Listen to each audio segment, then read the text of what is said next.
السلام علیکم ورحمۃ اللہ تعالیٰ وبرکاتہ۔ الصلاۃ والسلام علیکہ یا رسول اللہ۔ جیسے کہ آپ سب کو پتہ ہے، ہم سیرت مصطفیٰ صلی اللہ تعالیٰ علیہ وسلم کے اوپر بیان لا رہے ہیں حضرت مفتی سلمان نرسی صاحب کی ولایہ اول کے، اور بہت ہی پیارے چھوٹے چھوٹے سے پارٹ میں بہت ہی پیارے بیان ہیں، جس سے ہمیں سیرت مصطفیٰ صلی اللہ تعالیٰ علیہ وسلم ساری سیکھنے کو مل جائے گی، ساری سننے کو مل جائے گی، سب کچھ اس میں ہم کو سیکھنے کو مل جائے گا۔ انشاءاللہ بیان کو پورا ضرور سنیں، بہت چھوٹا سا 10 منٹ کا یہ بیان ہے، پورا ضرور سن کر کے جائے، چھوڑ کر نہ جائے بیچ میں۔ اسٹارٹ کر۔ اور اس تاریخ کو جب میچ کرتے ہیں 571 سن عیسوی میں اپریل کے مہینے میں 20 تاریخ کو کون سا دن تھا، تو ٹیلی کرنے کے بعد جو چیز ملتی ہے وہ پیر کا دن تو آتا ہے۔ تو جی بعض روایات میں 8 ربیع الاول میچ ہو رہی ہے، بعض روایات میں 12 ربیع الاول۔ تو بہرحال جو بھی ہو، لیکن ربیع الاول شریف کا مہینہ اس بات کا سب کا اتفاق ہے کہ ربیع الاول شریف کا مہینہ حضور پاک صلی اللہ علیہ وسلم کی صلی ولادت کا اللہ مہینہ، تعالیٰ علیہ وسلم۔ اور پوری دنیا بھر میں جو عقیدت کے اعتبار سے ہم حضور کی ولادت کا دن مناتے ہیں وہ 12 ربیع الاول 12 ربیع الاول، بے اسی شک طرح آپ سمجھ لیں کل شب کا دن تھا قدر 12 ربیع ابھی الاول آپ سے کا۔ پوچھیں تو کب ہے؟ سارے مسلمان ساری مسجدوں میں شب قدر کب مناتے ہیں؟ 27 رمضان کو، لیکن کیا یہ ایگزیکٹ ہے؟ حضور پاک صلی اللہ علیہ وسلم نے صلی فرمایا اللہ تعالیٰ آخری علیہ عشرے وسلم۔ کی طاق راتوں میں کوئی ایک رات ہوگی، 21، 23، 25، 27، 29، لیکن ہم نے 27 کو مضبوطی سے پکڑ رکھا ہے۔ جی کیوں؟ جی جمہور علماء نے کئی دلائل سے ثابت یہ کیا ہے کہ 27 ہی کو شب قدر ہو سکتی ہے، لیلۃ القدر کی۔ جی جی ان کا غالب گمان ہے اور اکثر علماء کا اس بات پر اتفاق ہے، اور رب ذوالجلال کی سنت ہے کہ مومنین جس بات کو اچھا سمجھتے ہیں وہ اللہ کے نزدیک بھی اچھا ہوتا ہے۔ بے شک کثرت سے ایمان والے جس بات کو اچھا سمجھتے ہیں وہ اللہ کے نزدیک بھی اچھا ہوتا ہے۔ اب 12 ربیع الاول شریف کا معاملہ یہی ہے، بعض لوگ جیسی میلاد کا مہینہ آئے گا ربیع الاول کا، بہت سارے لوگ دلائل پوچھتے رہتے ہیں، جی میاں جی تاریخ تو 8 کی ہے، آپ 12 کو کر رہے ہیں، حضور کی ولادت ہی کرنا ہے تو پھر 8 کا ہے، 12 کا اختلافات ہے، لہٰذا تم کیوں کر رہے ہو اس طرح؟ ان کا مسئلہ 8 اور ربیع الاول کا نہیں ہے، ان کا مسئلہ صرف یہی ہے، سوائے ابلیس کے جہاں میں سبھی تو خوشیاں منا رہے بے ہیں۔ ان کا شک بے مسئلہ شک صرف یہ ہے کہ منانا ہی نہیں ہے۔ جی جی آپ ان دلیل پوچھنے والوں سے صرف اتنا کہیں کہ ٹھیک ہے میاں ہم 12 کو کر رہے ہیں، آپ 8 کو کر لیں، جی جی دونوں قول پر جمع ہو جائے۔ نہیں، انہیں نہ 8 پہ کرنا ہے نہ 12 پہ کرنا ہے، 12 پہ محض کرنا۔ اختلاف اور انتشار لوگوں کے ذہن میں سپریڈ کرنا ہے۔ جی بہرحال آپ کو ایک تاریخی روایت میں نے آپ سامنے رکھی، نبی پاک صلی اللہ علیہ وسلم کی صلی اللہ ولادت تعالیٰ علیہ وسلم۔ پاک ربیع الاول شریف کے مہینے میں ہوئی، اور جمہور علماء بے شک یعنی اکثر امت کا اس بات پر اتفاق ہے کہ وہ 12 ربیع الاول شریف اور پیر کا دن تھا۔ جی اب جی آگے بے آئیں شک ولادت کے مختصر حالات۔ حضور پاک صلی اللہ تعالیٰ علیہ صلی اللہ وسلم کی تعالیٰ علیہ والدہ وسلم۔ ماجدہ سیدہ بی بی آمنہ رضی اللہ تعالیٰ عنہ نے رضی خود اللہ جو تعالیٰ عنہ۔ روایتیں بیان کی، ظاہر سی بات ہے ماں نے جو کہا ہو اپنے بچے کی ولادت کے لیے وہ سب سے معتبر قول ہے، سب سے مستند قول ہے۔ انہوں نے خود فرمایا کہ رجب کے مہینے میں حمل قرار پایا تھا، جمعہ کا دن تھا، نبی پاک صلی اللہ تعالیٰ علیہ وسلم صلی کے اللہ حمل تعالیٰ کو علیہ وسلم۔ رجب کے مہینے میں قرار پایا، جمعہ کا دن تھا۔ یہ حضرت آمنہ رضی اللہ تعالیٰ عنہ کی رضی اللہ روایات ہے، تعالیٰ عنہ۔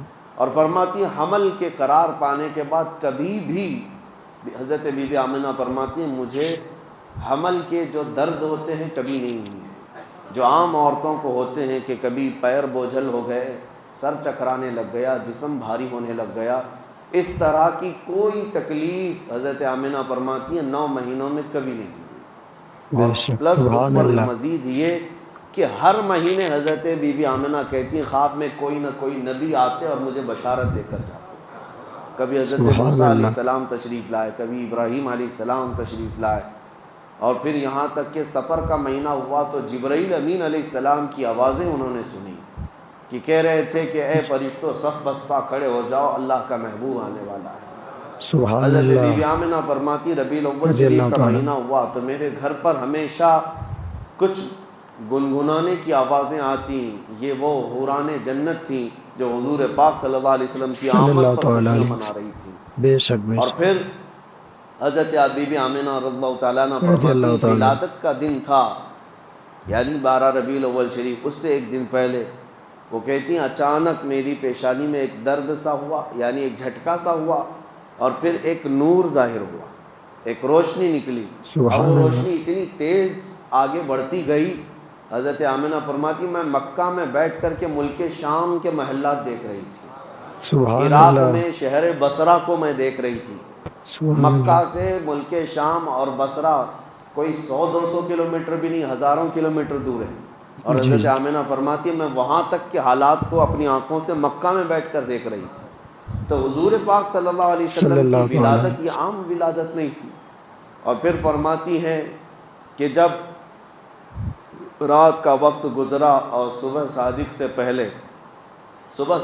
پہلے میرے گھر میں 3 عورتیں آئیں اچانک۔ میں گھبرائی کہ مکہ کا محلہ اس وقت سنسان تھا، میرے گھر میں 3 عورتیں آئیں۔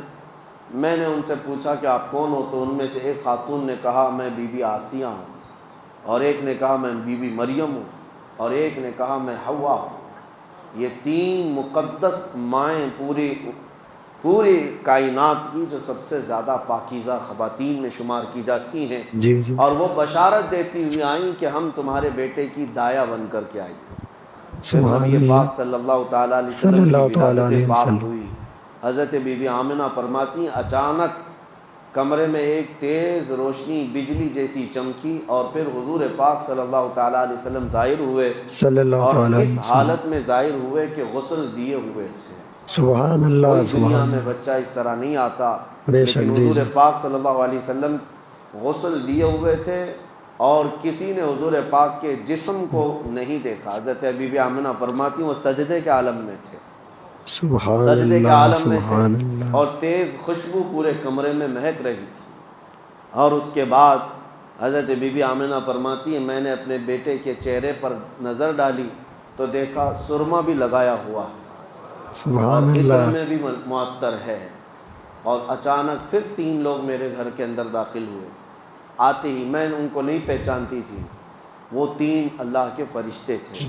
انہوں نے حضور پاک صلی اللہ علیہ وسلم صلی کو اللہ اٹھایا، تعالیٰ علیہ وسلم، اور ایک بہت بڑی تشت، ایک بہت بڑی تھال وہ اپنے ساتھ لائے تھے۔ اس تشت پر، اس تھال پر حضور پاک صلی اللہ علیہ وسلم کو صلی رکھا، اللہ تعالیٰ علیہ وسلم، ریشم کے کپڑے سے حضور پاک صلی اللہ تعالیٰ علیہ وسلم کو صلی اللہ ملبوس تعالیٰ علیہ کی، وسلم، یعنی ایک نرم ملائم کپڑے سے حضور پاک صلی اللہ تعالیٰ علیہ وسلم کو ملبوس کیا۔ صلی اللہ اور تعالیٰ علیہ پھر وسلم، جو ان کے ہاتھ میں تشت تھا اس سے پانی، اس سے نبی پاک صلی اللہ تعالیٰ علیہ وسلم صلی پر اللہ انہوں نے تعالیٰ، پانی بہایا۔ پھر اچانک وہ غائب ہو گئے کمرے کے اندر۔ نہ حضرت بی بی آمنہ کہتی نہ میرا بیٹا ہے نہ وہ 3 لوگ ہیں۔ میں گھبرا گئی کہ اچانک یہ کیا ہو رہا ہے، اور یہ کون لوگ ہیں جو میرے بیٹے کو، میرے لال کو لے کر چلے گئے۔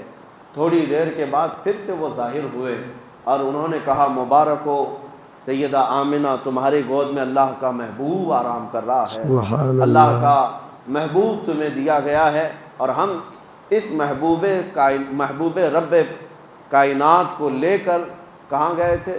فرماتے اللہ کا حکم تھا کہ سارے عالموں کو حضور پاک صلی اللہ صلی تعالیٰ علیہ اللہ تعالیٰ وسلم کو علیہ لے جا وسلم، کر دکھا دیا جائے، اور سب جگہ اعلان کر دیا جائے کہ اب رب کا محبوب آیا ہے، جہاں جہاں رب کی خدائی ہوگی وہاں میرے محمد کی مصطفیٰ ہوگی۔ صلی اللہ تعالیٰ علیہ اعلان وسلم، کرایا گیا اور ملائے اعلیٰ میں لے جایا گیا۔ جتنی کائنات کے حصے تھے نبی پاک صلی اللہ علیہ وسلم کو آنے واحد میں ملائکہ نے سیر کرائی، اور واپس لا کر حضرت بی بی آمنہ کی گود میں رکھ دیا۔ یہ تھی ولادت کے معاملات۔ ولادت عام طریقے سے نہیں ہوئی۔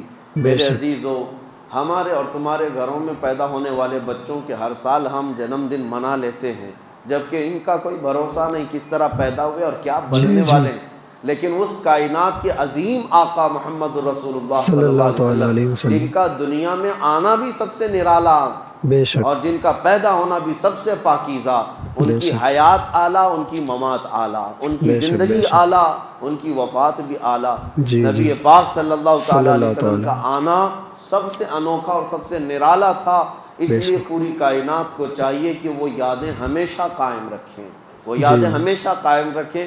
یا حضور صلی اللہ علیہ انشاءاللہ وسلم کی سیرت کا باب ہے، بچوں کو بھی یہ ٹرانسفر کرنا ضروری ہے، یہ نقل کرنا ضروری ہے کہ حضور پاک صلی اللہ علیہ وسلم کس صلی طرح اللہ پیدا تعالی ہوئے تھے۔ جی ادھر ادھر کی کہانیاں سنانے سے بہتر ہے کہ میرے مصطفیٰ کی سیرت بچوں میں منتقل کی جائے۔ بے اللہ شک کریم نبی پاک صلی اللہ تعالیٰ علیہ صلی وسلم اللہ کی تعالی علیہ سیرت وسلم پاک کے سچے گوشوں پر ہمیں عمل کی توفیق نصیب فرمائے، اور آمین ہمارے سینوں کو رب تعالیٰ حضور کی سیرت سے جگمگائے اور روشن و آمین تابناک فرمائے۔ آمین۔ وآخر دعوانا ان الحمد للہ رب العالمین۔ السلام علیکم۔ وعلیکم السلام ورحمۃ اللہ وبرکاتہ۔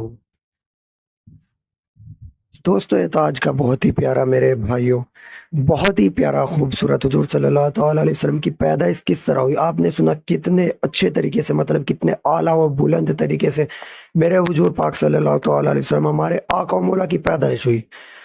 تو اس پہ جو بھی باطل فرقے ان کا کہنا ہے کہ عید میلاد النبی نہ مناؤ، مگر ہمارا امام کہتا ہے حشر تک ڈالیں گے دھوم مولا کی شان، ہم حشر تک منائیں گے عید میلاد النبی، جب تک جان میں جان ہے مناتے جائیں گے انشاءاللہ انشاءاللہ العزیز۔ تو آئیے آپ اور ہم مل کر ہاتھ اٹھا کر مفتی سلمان نذیر کے ساتھ قبلہ اول کے لیے دعا کر لیتے ہیں۔ جیسے کہ آپ کو پتہ ہے، مجھے پتہ ہے، سب کو پتہ ہے کہ وہ بے قصور جیل میں بند ہیں، انہیں قید میں رکھا گیا ہے، تو حضور پاک صلی اللہ علیہ وسلم کا واسطہ وسیلہ دے کر ہم ان کے صدقے دعائیں مانگتے ہیں۔ آئیے بسم اللہ الرحمن الرحیم۔ اللہم صلی علی سیدنا مولانا محمد مبارک وسلم، صلو علیہ الصلاۃ والسلام علیک یا رسول اللہ یا حبیب اللہ صلی اللہ تعالی علیہ وسلم۔ یا اللہ یا رحمان یا رحیم، دل مارگ مستقیم، یا اللہ تو بڑا کریم و رحیم ہے، اللہ تو بے شک ہمارا مالک خالق ہے، ہمارے حال پہ اپنا خاص فضل و کرم رحم و کرم فرما مالک، ہم تیرے گنہگار سے آکار خطا کار بندے ہیں، ہمارے تمام اگلے پچھلے کر دیے جو ہم نے جو کریں گے، مالک و مولا ہمارے تمام خطاؤں گناہوں کو معاف فرما، بے شک تو بڑا معاف کرنے والا رحیم و کریم ہے۔ مالک اپنے حبیب حضور پاک ہمارے آقا و مولا کے صدقے توسل سے مالک مفتی سلمان نذیر صاحب کی بلائے اول بے قصور جیل میں بند ہے، ان کے پاس رہائی عطا فرما۔ مالک حضرت عثمان قمر غنی صاحب ڈاکٹر عافیہ صدیقی بھی جیل میں بند ہے، ان دونوں کی بھی رہائی عطا فرما۔ جہاں بھی پوری دنیا میں مسلمان ستایا جا رہا ہے، ظلم و ستم کا شکار ہے، مالک پوری دنیا میں جہاں کہیں بھی مسلمان جیل میں بند ہے، بے قصور ہے، اس کی رہائی عطا فرما، رہائی کے کوئی نہ کوئی اسباب پیدا فرما، تو ہر چیز پر قادر ہے مالک، تو ہر چیز پر قادر ہے، بے شک مالک ہماری دعاؤں کو اپنے حبیب حضور پاک صلی اللہ تعالی علیہ وسلم کے صدقے میں قبول فرمایا۔ ارحم الراحمین، لا الہ الا محمد رسول اللہ صلی اللہ تعالی علیہ وسلم۔ السلام علیکم، ملتے ہیں پھر ایک نئے بیان کے ساتھ۔